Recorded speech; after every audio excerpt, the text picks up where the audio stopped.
কে কারিবালার কথা শুনে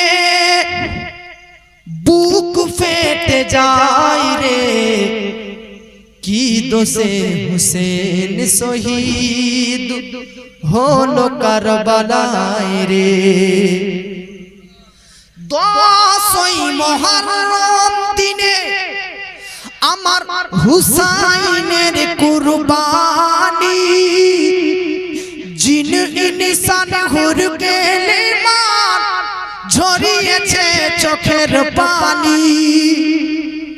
10ই মুহররম দিনে আমার হুসাইনের কুরবানি, জিন ইনসান হুর কেলেমান ঝরিয়েছে চোখের পানি।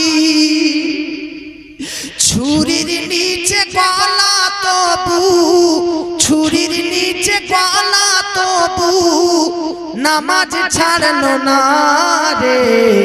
বাবাজি মিল্লাত ইসলামিয়া ইমাম হোসেন কার নাম, ইমাম হাসান কার নাম? আমার নবীজি সাল্লাল্লাহু তাআলা আলাইহি ওয়াসাল্লাম বলতেছেন, আল হুসাইনু মিন্নি ওয়া আনা মিনাল হুসাইন। জোরে বলেন। নবী বলতেছেন আমি হুসাইনের মধ্যে, হুসাইন আমার মধ্যে। মনে রাখবেন বাবাজি, নবীজি বলতেছেন হুসাইন আমার মধ্যে, আমি হুসাইনের মধ্যে। আমার হুসাইন নবীর মধ্যে, ঠিক আছে। তার কারণ নবীজির বেটি মা ফাতেমা, মা ফাতেমার বেটা হুসেন, তাহলে নবী থেকে হুসেন এসেছে। তাহলে কথা হচ্ছে নবী যে বললেন যে আমার মধ্যে হুসেন, মানাচ্ছে যে নবীর পর বেটি, বেটির বেটা ইমাম হুসেন। কিন্তু নবী বলতেছেন আমি হুসাইনের মধ্যে। এর মানেটা কি? এর মানে হচ্ছে নবীজি বলতে চাইছে আমি হুসাইনের মধ্যে। এর মানে হচ্ছে আমার বংশধর বেশিরভাগ, অধিকাংশ আমার নাতি এই হুসাইনের মাধ্যমে পুরো পশ্চিম আর পূর্বের মধ্যেই ছড়ে যাবে। আমার বাবাজি মিল্লাত ইসলামিয়া আমার নবীজি সাল্লাল্লাহু তাআলা আলাইহি ওয়াসাল্লাম বলতেছে, হাদিস শরীফের মধ্যে লিপিবদ্ধ রয়েছে, আল হাসানু ওয়াল হুসাইনু সাইয়্যিদা শাবাবি আহলিল জান্নাত। হাসান আর হুসাইন হচ্ছে জান্নাতি যুবকদের সর্দার, জান্নাতি জওয়ানদের সর্দার। এবার আপনাদের মধ্যে বেরাদার যারা বয়স্ক আছে, যারা বৃদ্ধ ব্যক্তি আছে, যারা বয়স্কা মহিলা আছে, তারা বলবেন বাবাজি ইমাম হুসেন আর হাসান তো জান্নাতি যুবকদের সর্দার, জওয়ানদের সর্দার, বুড়াদের তো সর্দার নয়, বৃদ্ধদের সর্দার নয়। তাহলে আমরা যে এতদিন হুসেন হুসেনের নাম জপলাম, এগুলো কি সব বেকার হয়ে যাবে? না না বাবাজি, আপনাদেরকে বলতে চাই বেরাদার, জান্নাতি যুবকদের সর্দার আমার হুসেন এবং হাসান, এটা তো বাস্তব কথা। কিন্তু বৃদ্ধদের ব্যাপারটা কি হবে? বৃদ্ধ ব্যক্তিদের সর্দার কে হবে? মনে রাখবেন বাবাজি, জান্নাতের মধ্যে যখন বেরাদার মুমিনদেরকে ভরানো হবে, জান্নাতের মধ্যে যখন আপনাদেরকে বেরাদার অবস্থান করানো হবে, তখন প্রত্যেকটি বৃদ্ধ বয়স্ক ব্যক্তিদেরকে আর জান্নাতের মধ্যে বয়স্ক বৃদ্ধ বুড়া করে প্রবেশ করানো হবে না, বরং আল্লাহ পাক 30 থেকে 33 বছরে জওয়ান যুবক করে প্রত্যেকটি ব্যক্তিকে জান্নাতের মধ্যে দাখিল করবে। কোন বুড়া ব্যক্তি জান্নাতে যাবে না। তার কারণ দুনিয়াতে এমন কোন ওষুধ আছে যে 100 বছরের বৃদ্ধ থেকে 30 বছরের জওয়ান হওয়া যায়? তো এমন তো কোন ডক্টর মেডিসিন তৈরি করতে পারেনি। কিন্তু আল্লাহ পাকের কুদরতি শক্তিতে প্রত্যেকটি হাজার হাজার শত শত বছরের বৃদ্ধা ব্যক্তিরাও জান্নাতের মধ্যে যখন প্রবেশ করবে, তখন যুবক হয়ে প্রবেশ করবে, আর বৃদ্ধা মহিলারা জান্নাতের মধ্যে যুবতী হয়ে প্রবেশ করবে। জোরে বলেন। তাই ইমাম হাসান ও হুসেন আপনার আমার সকল জান্নাতি যুবকদের সর্দার হবে। জোরে বলেন। বাবাজি মিল্লাত ইসলামিয়া নবীজি সাল্লাল্লাহু তাআলা আলাইহি ওয়াসাল্লাম আরো বলতেছে যে ইমাম হাসান আর হুসেন হচ্ছে দুনিয়ার মধ্যে জান্নাতি দুইটি ফুল। জোরে বলেন। হুমা রায়হানাতা ইয়ামিনাত দুনিয়া। হাসান আর হুসেন হচ্ছে জান্নাতি দুটি ফুল। আমার আপনার নবীজি ইমাম হাসান আর হুসেনকে শরীরে নাক মুবারক লাগিয়ে শুংতেন। তো জিজ্ঞাসা করা হলো আপনি ইনাদের শরীর শুংছেন কেন? তো নবী বলতেছে ইনাদের শরীর থেকে জান্নাতের ঘ্রাণ, জান্নাতের সুগন্ধি পাওয়া যায়। তার কারণ হাসান আর হুসেন হচ্ছে জান্নাতি দুটি ফুল। জোরে বলে। শুধু তাই নয়, আমার নবীজি বলতেছে হাসান আর হুসেন হচ্ছে আরশের তলোয়ার। জোরে বলুন সুবহানাল্লাহ। বাবাজি আপনাদেরকে বলতে চাই, ये হাসান ও হুসেন সেই ব্যক্তি যাদেরকে আমার আপনার নবীজি বলতেছেন যে আমি এদেরকে মহব্বত করি, এদেরকে আমি মহব্বত করি, আর এদেরকে যারা মহব্বত করবে তারা আমাকে মহব্বত করলো, যারা এদের সঙ্গে দুশমনি করবে তারা আমার সঙ্গে দুশমনি করলো, আর যারা আমার সঙ্গে দুশমনি করলো তারা আল্লাহর সঙ্গে দুশমনি করলো। আল্লাহু আকবার। আপনাদেরকে বলতেছেন ও হুসেন কার নাম? ইমাম হুসেনকে তো আল্লামা জামি কুদ্দিসা সিররুহু শামি তিনি কিতাবের মধ্যে লিখতেছে, শাওয়াহিদুন নবুওয়া কিতাবের মধ্যে লিখতেছে যে ইমাম হুসেন যদি অন্ধকারে প্রবেশ করতেন তো আলোয় আলোকিত হয়ে যেত। আজকে ব্রাদার আপনাদেরকে বলতে চাই, আপনার বাড়িতে যদি ব্রাদার লাইন পালিয়ে যায়, কারেন্ট চলে যায়, তো আপনি ব্রাদার নম্ফু জ্বালাবেন, মোমবাতি জ্বালাবেন, আজকে তারপর আপনার বাড়ি আলোয় আলোকিত হবে। এই জালসার ময়দানে এখন হঠাৎ করে যদি কারেন্ট চলে যায় তো জালসার ময়দানে মোবাইলের টর্চ লাইট জ্বালিয়ে আলোয় আলোকিত করবেন। কিন্তু ব্রাদার আরবের বুকে যখন ইমাম হোসেন কোনো অন্ধকার ঘরে প্রবেশ করতেন তো অন্ধকার ঘরটি আলোয় আলোকিত হয়ে যেত। ব্যাপারটা কি? তো নবী বলতেছে ইমাম হুসেনের চেহারা আর ব্রাদার পেশানি কপাল মোবারক থেকে নূর আলো বার হতো, যার কারণে অন্ধকার জায়গাটা আলোয় আলোকিত হয়ে যেত। এই জন্য আলা হযরত আজিমুল বরকত বলতেছে তেরি নসলে পাক में है बच्चा बच्चा नूर का तू है आईने नूर तेरा सब घराना नूर का। जोरे वाले ইমাম হুসেন जैसे ব্যক্তিত্ব ছিলেন না, আমার নবীজির নামাসা নবীজি নিজের মুখ দিয়ে ইমাম হুসেনের ডান কানে আজান দিয়েছে, বাম কানেও আজান দিয়েছে। জোরে বলেন। নবীজি নিজে আমার হাসান আর হুসেনের আকিকা দিয়েছে। জোরে বলেন। वो হাসান আর হুসেন যার সঙ্গে ইয়াজিদের যুদ্ধ, তো এইরকম হুসেনের সঙ্গে ইয়াজিদের যুদ্ধ হয়নি। কেন হুসেনের সঙ্গে ইয়াজিদের যুদ্ধ? তো আজকে আপনাকে দুই একটি কারণ বলে দেয় যে হুসেনের সঙ্গে ইয়াজিদের লড়াই কেন, যুদ্ধ কেন। তো ইয়াজিদ তার বাপ আমিরে মুয়াবিয়ার ইন্তেকালের পর সে রাজত্বর সিংহাসনে গদিতে বসে নিজেকে রাজা হিসাবে দাবি করলো। তো ইয়াজিদ মনে মনে করলো আমি যদি আমার রাজত্ব যদি টিকিয়ে রাখতে চাই, বাঁচিয়ে রাখতে চাই, তাহলে এই ইমাম হুসেন যতদিন জিন্দা থাকবে আমার এই রাজত্ব ভালোভাবে চলবে না। তাই ইয়াজিদ প্রত্যেকটি দেশে, রাজ্যে, এলাকাতে চিঠি লিখে পাঠিয়ে দিলেন যে সবাই তোমরা ইয়াজিদের হাতে হাত রেখে মুরিদ হয়ে যাও, বায়াত গ্রহণ করো। মদিনাতেও ইমাম হুসেনের কাছে চিঠি আসলো যে ইয়াজিদের হাতে হুসেন যেন বায়াত গ্রহণ করে। अब ইমাম হুসেনকে ডাকা হলো যে আপনি ইয়াজিদের হাতে হাত রেখে বায়াত গ্রহণ করেন। তো হুসেন বলল যে আমার মতন ব্যক্তি ইয়াজিদের মতন পাপীর হাতে কিভাবে হাত রাখতে পারে? তার কারণ ইমাম হোসেন ওই ব্যক্তি যিনি 5 ওয়াক্তের নামাজ ছাড়া রাত দিন এক্সট্রা 1000 রাকাত করে নফল নামাজ পড়তেন। জোরে বলুন সুবহানাল্লাহ। ইমাম হোসেন ওই ব্যক্তি যিনি পায়ে হেঁটে 25 বার হজ করেছেন। জোরে বলুন সুবহানাল্লাহ। ইমাম হোসেন ওই ব্যক্তি, কোন ব্যক্তি? তো গরিব নামাজ বলতেছে শাহ আস্ত হুসেন, বাদশাহ আস্ত হুসেন, দি আস্ত হুসেন, দি পানা আস্ত হুসেন, सरदाद नादा दस दर दस्ते यजीद हक्का के बिना ला इलाहा इल्लल्लाह अस्त हुसैन। अब्बा जी खाजा मोइनुद्दीन चिश्ती बोलतेছেন শাহ আস্ত হুসেন, হুসেন হচ্ছে বাদশা, বাদশা আস্ত হুসেন, হুসেন হচ্ছে রাজা, দি আস্ত হুসেন, হুসেন হচ্ছে দিন। আরে হুসেনের আরেক নাম ইসলাম, ইসলামের আরেক নাম হুসেন। আপনাদেরকে বলতে চাই, বলেন বেরাদার, ইসলামের আরেক নাম হুসেন, হুসেনের আরেক নাম ইসলাম। ইসলাম যেটা ওটাই হুসেন, হুসেন যেটা ওটাই ইসলাম। এবার আপনাদেরকে বলতে চাই, ইসলাম কি মদকে সাপোর্ট করতে পারে?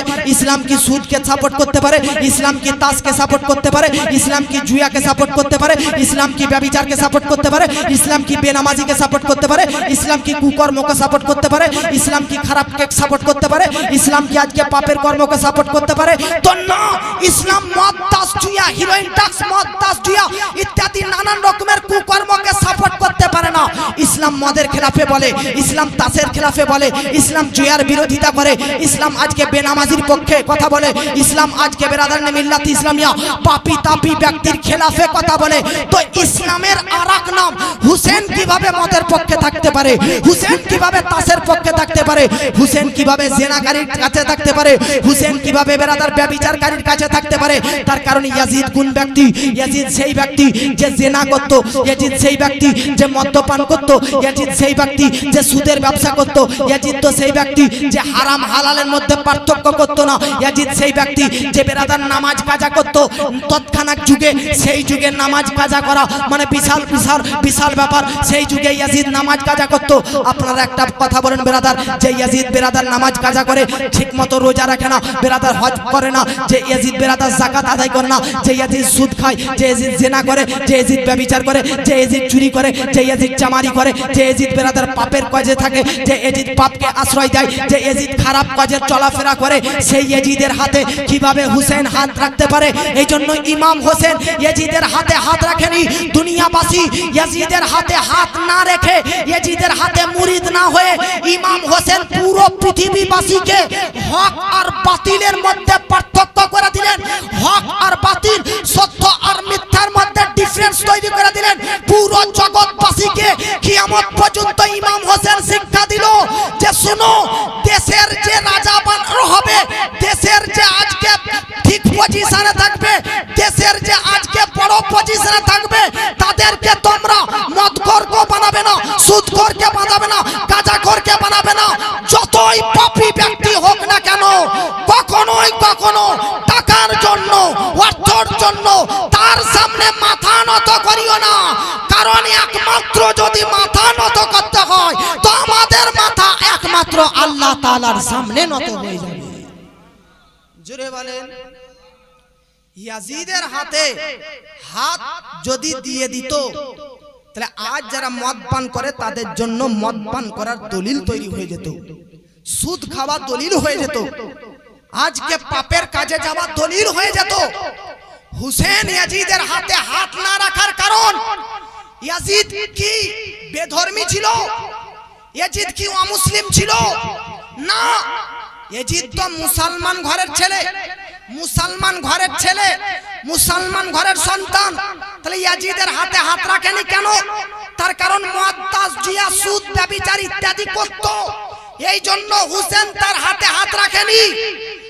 আজ আপনাদের ঝাড়খণ্ডের গ্রামবাসীকে বলতে চাই, নিজেকে হুসেন হুসেন বলে দাবি করার আগে একবার হুসেনের মিশন, একবার হুসেনের আজকে শহীদ শাহাদাতটা মনে রাখুন, যে ইমাম হুসেন নিজের গর্দান কেন দিয়েছিলেন? এই জন্য যে বেরাদারনে মিল্লাত ইসলামিয়া মদকে সাপোর্ট করার জন্য না। তাহলে আজ যে আপনি বেরাদার হুসেন বলে দাবি করেন, নিজেকে হুসেনের প্রেমিক হুসাইনি বলে দাবি করেন, আর মদের আড্ডায় চলেন, তাসের আড্ডায় চলেন, জুয়ার আড্ডায় চলেন, আপনি জেনা ব্যভিচারের রাস্তায় চলেন, আজকে বেনামাজি হয়ে চলেন, আজকে আপনার অর্থ আছে যাকাত দেন না, আজ আপনার টাকা পয়সা আছে হজ করেন না, নেক কাজ থেকে আপনারা দূরে, আর আপনারা নিজেকে হুসাইনি বলে কিভাবে দাবি করতে পারেন? হুসাইনি বলে কিভাবে দাবি করতে পারেন?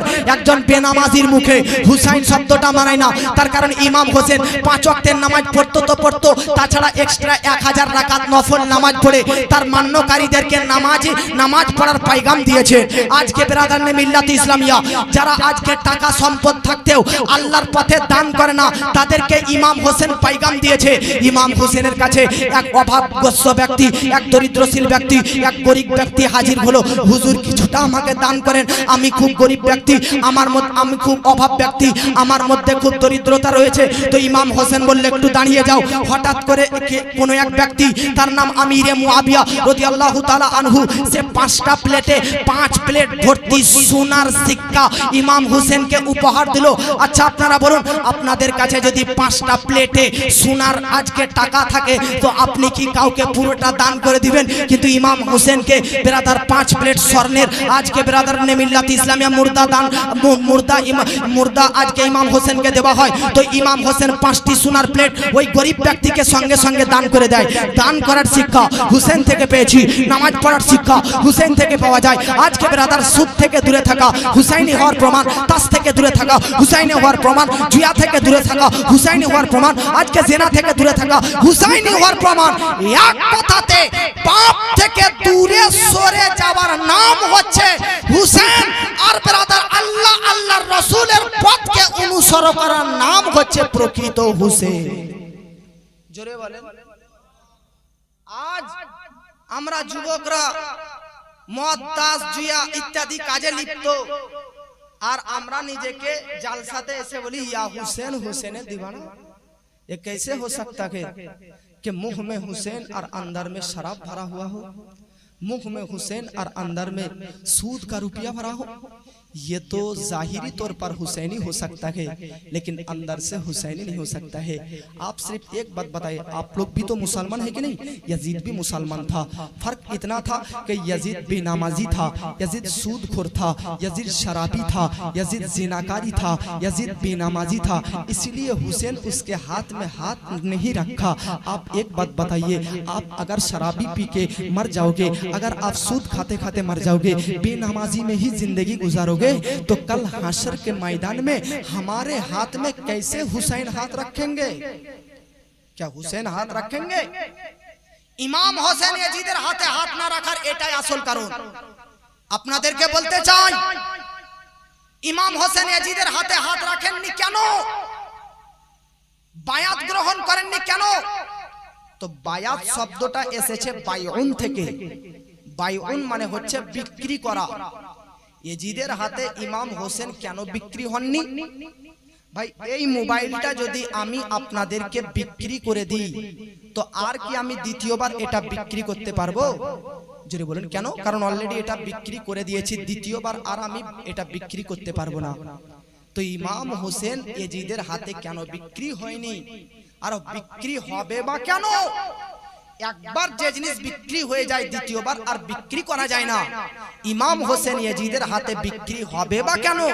অলরেডি ইমাম হোসেন আগেই একবার আমার আপনার নবীজির কাছে নিজেকে বিক্রি করে দিয়েছে। জোরে বলেন সুবহানাল্লাহ। এবার বাবাজি আপনাদেরকে বলতে চাই ব্রাদার, টাইম তো অনেক হয়ে যাচ্ছে, তবে আপনাদেরকে আপনারা একটু ধ্যান দিয়ে শুনছেন। আচ্ছা, কারবালার যুদ্ধ কেন ইয়াজিদের সঙ্গে, যে ইয়াজিদের হাতে হুসেন হাত রাখেনি বলে, ইয়াজিদের হাতে হাত রাখেনি কেন? কারণ ইয়াজিদ শরাবী, মদখোর, সুদখোর ইত্যাদি ছিল বলে। अब ইয়াজিদ দেখলো যখন ইমাম হোসেন আমার হাতে হাত রাখলো না, তখন আর কেউ রাখবে না।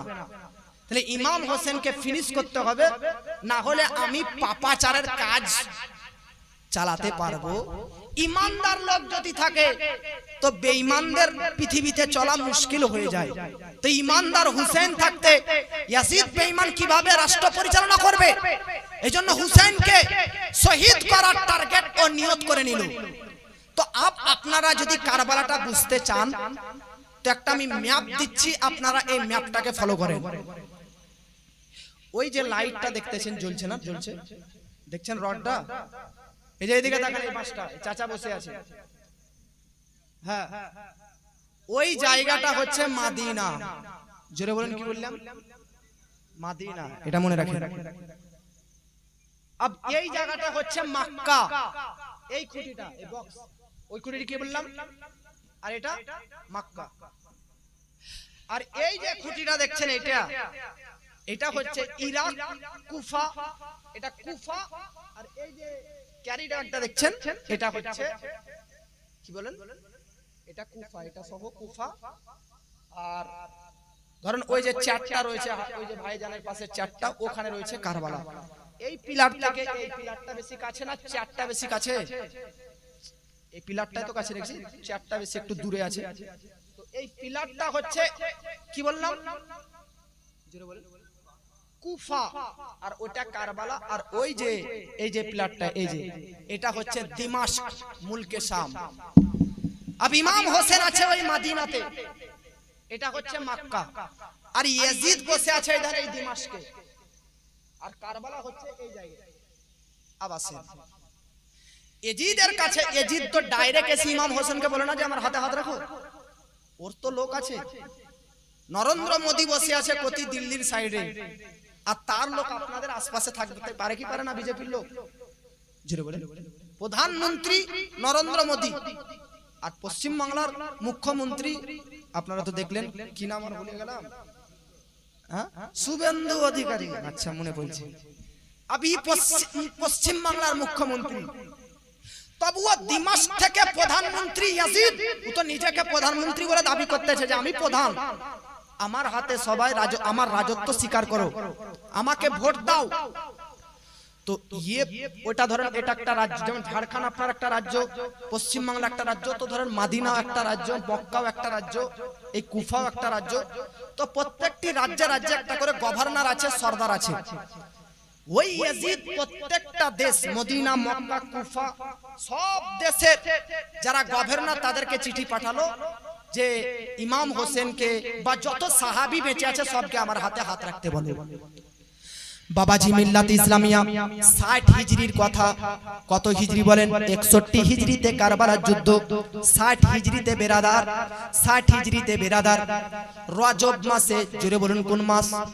রজবের, আপনারা গুনিয়েন, রজবের পরের মাস হচ্ছে শাবান 1 নম্বর, শাবানের পর হচ্ছে বেরাদার কি জানেন? রমজান 2 নম্বর, রমজানের পর কি মাস জানেন? শাওয়াল 3 নম্বর, শাওয়ালের পর হচ্ছে জিলকদ 4 নম্বর, জিলকদের পর জিলহজ 5 নম্বর, তারপর 61 এই মুহররম, এই মুহররম 6 নম্বরে 10 তারিখ কারবালার প্রান্তরে শহীদ।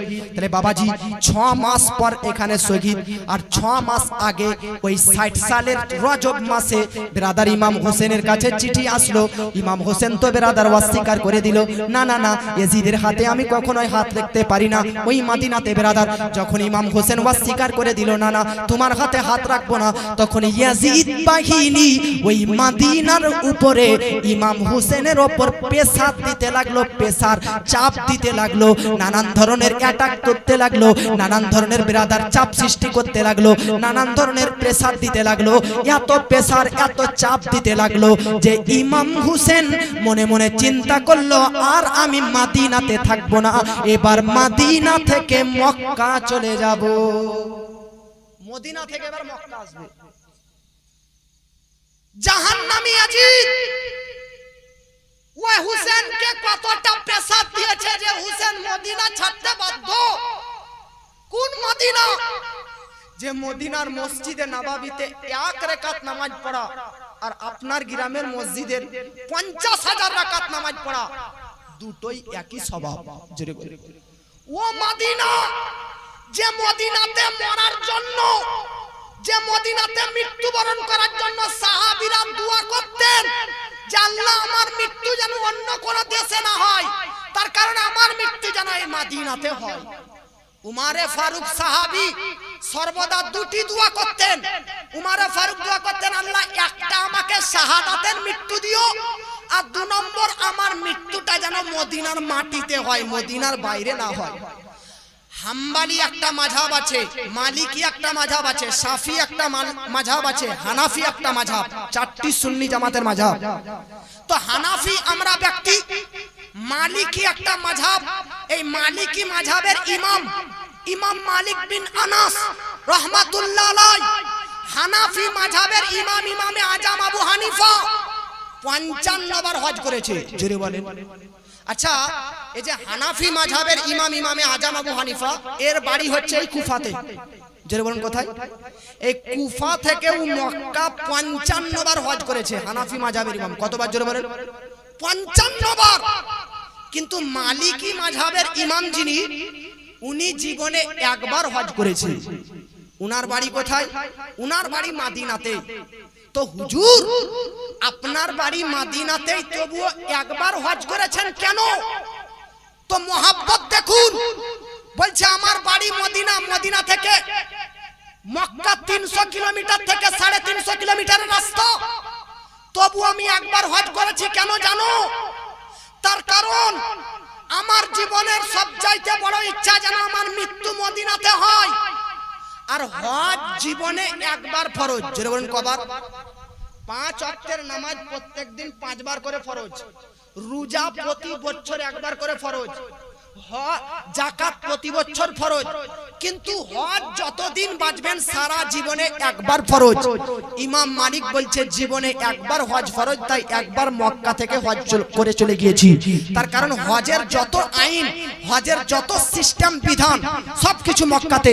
কাবা শরীফ মক্কাতে, সাফা মারওয়া মক্কাতে, মুজদালিফা মক্কাতে, মিন্না মক্কাতে, আজকে বেরাদার হেরাম শরীফ মক্কাতে। সবকিছু হজ করতে, হজ সুসম্পন্ন করতে যা যা জায়গাতে যেতে হয়, যে সমস্ত জায়গাতে যেতে হয়, সমস্ত জায়গা সব মক্কাতেই হয়। তাহলে হজ কমপ্লিট করতে গেলে মক্কাতে আসতে হবে। বাবাজি ইমাম মালিক বলতেছে আমার জীবনের ইচ্ছা ইন্তেকাল যেন মদিনার মাটিতে হয়। জীবনে একবার হজ ফরজ, তাই একবার মদিনা মক্কায় গিয়ে হজ করে এসেছি। দ্বিতীয়বার আর এই জন্য মদিনা থেকে বেরিয়ে হজ করতে যাইনি, তার কারণ দ্বিতীয়বার যদি হজ করতে মক্কা চলে আসি আর মক্কাতে যদি ইন্তেকাল হয়ে যায়, তাহলে তো আর আমার ইচ্ছা মদিনায় মরাটা পূরণ হবে না। জোরে বলেন। মক্কাতে আসি যদি হজ করতে, তাহলে আমার আর যদি হজ করতে করতে মারা যায়, তাহলে তো মদিনাতে মরাটা আর ইচ্ছাটা আমার কি হবে না, পূরণ হবে না।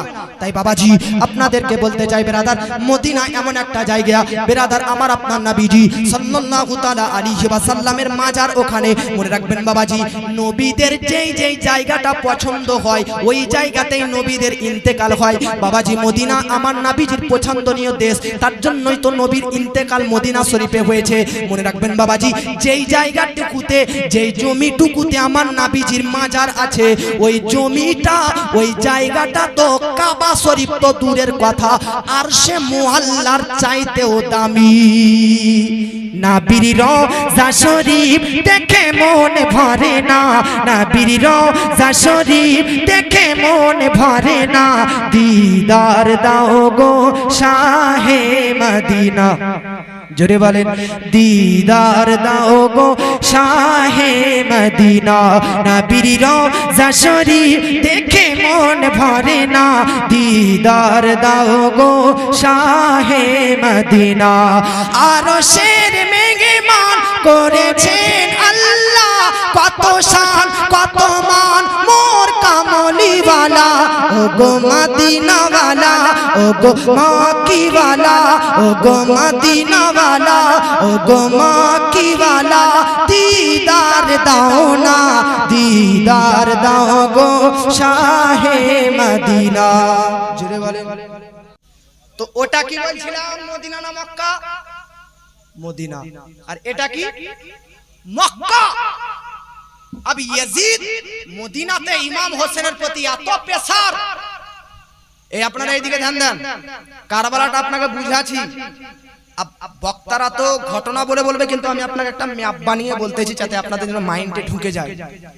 তো ইমাম হোসেনের প্রতি এতটা অত্যাচার, ইমাম হোসেন শেষমেশ এটা তামান্না করলেন যে মদিনাতে আর থাকবো না, মদিনা থেকে বেরিয়ে যাব।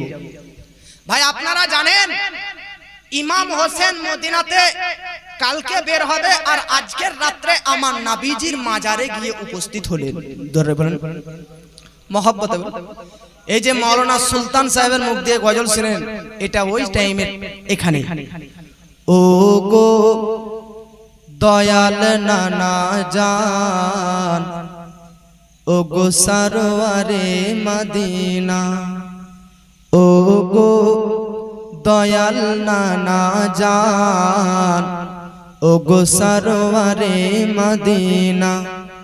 তোমার হুসাইন বাঁচাতে দিন আজ হলেন কারবালায় রওয়ানা।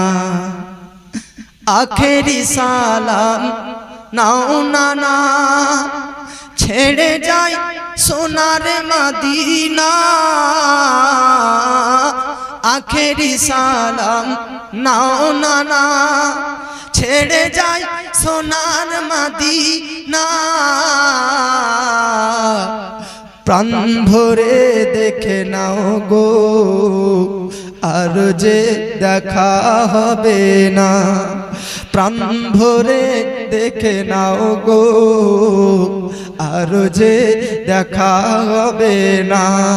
বাবাজি আপনাদেরকে বলতে চাই নবীজির রওজাতে কেউ গেলে আর ফিরে আসতে চায় না, কিন্তু আমার হুসাইনকে কারবালার আজকে বেরাদার ইয়াজিদের এতটা পেশার যে বেরাদার ছেড়ে আসতে বাধ্য হতেছে।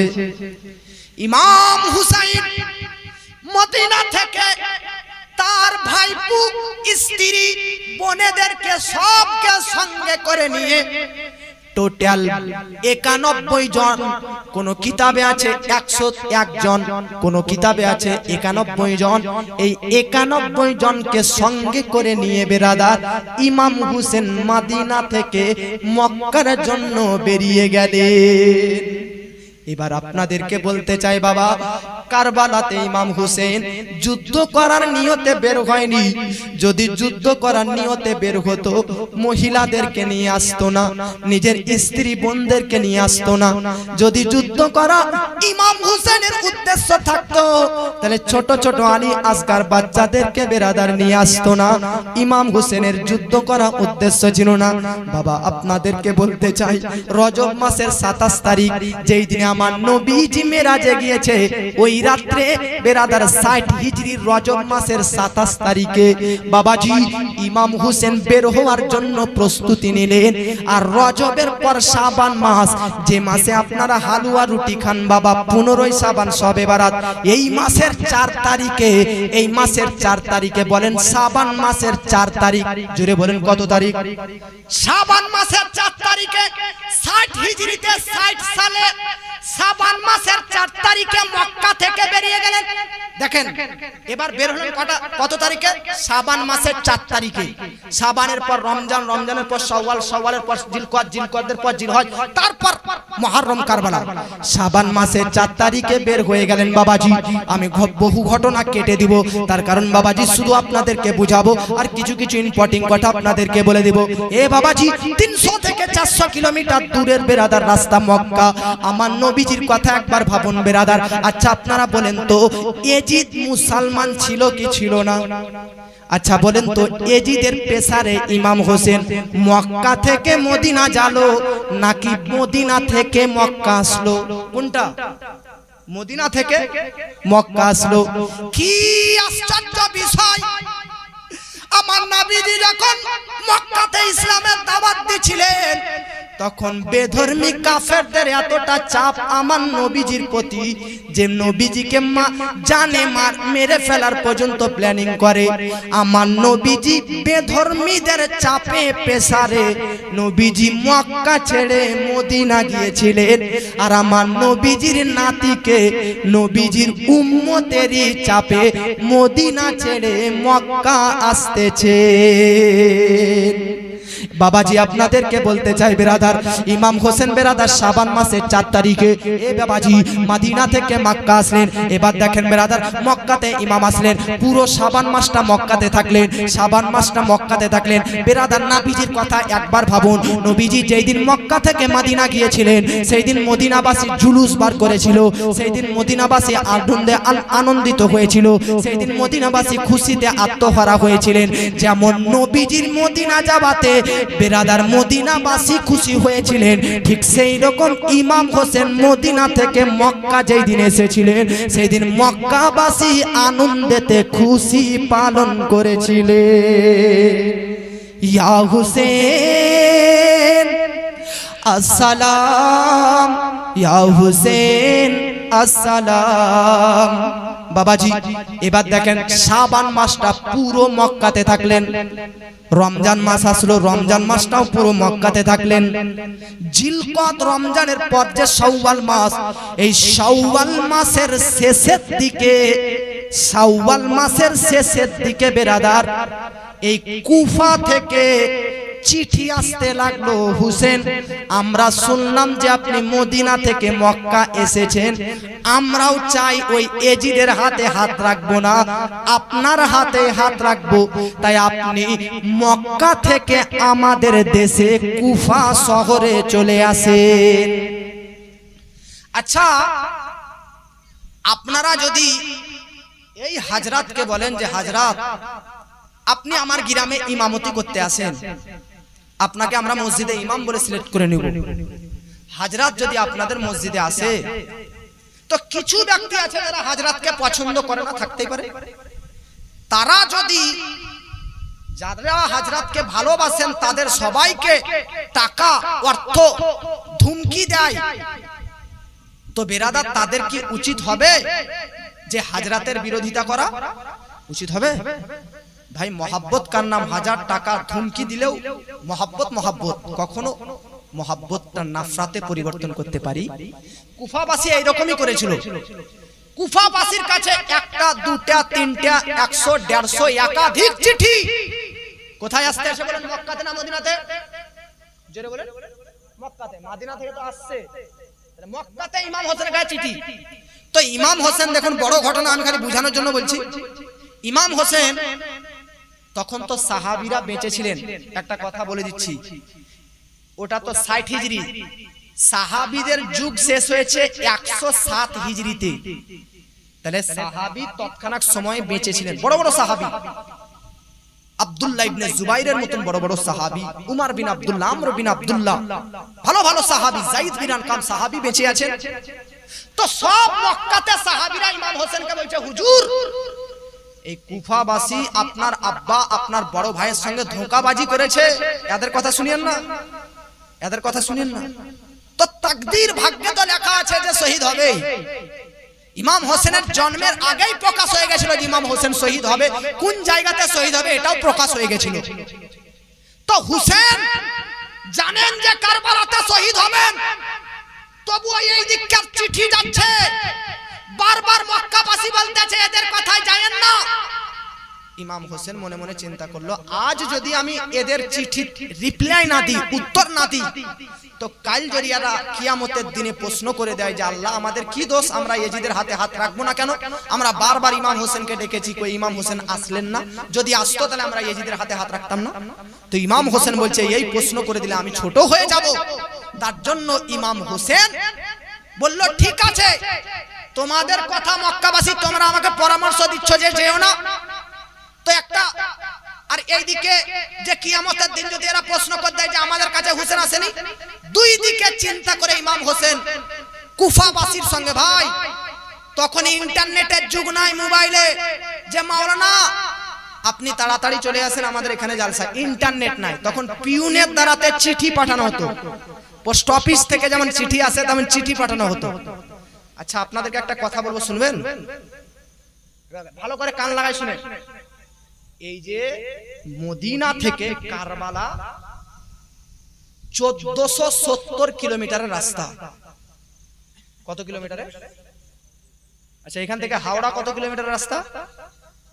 200 হবে কম বেশি, 300। তো এখান থেকে হাওড়া যদি 300 হয়, তাহলে মদিনা থেকে এই মক্কা থেকে এই কারবালা আসতে 1470 কিলোমিটার রাস্তা। ভেবে দেখেছেন কত দূর? জোরে বলেন সুবহানাল্লাহ। তবে এখান থেকে চিঠি যাচ্ছে, চিঠি আসছে, কত দূর যে পিউন হেঁটে যাবে, ঘোড়ার পিঠে না হেঁটে ওয়া জানে।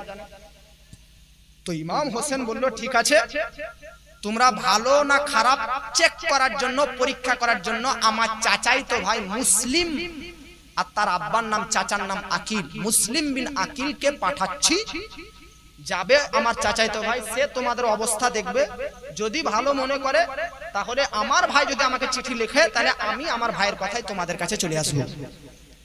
ভাই মুসলিম বিন আকিল তার সঙ্গে তার দুই সন্তান আউন ও মোহাম্মদ চলে গেলেন কোথায়? কুফাতে চলে আসলেন।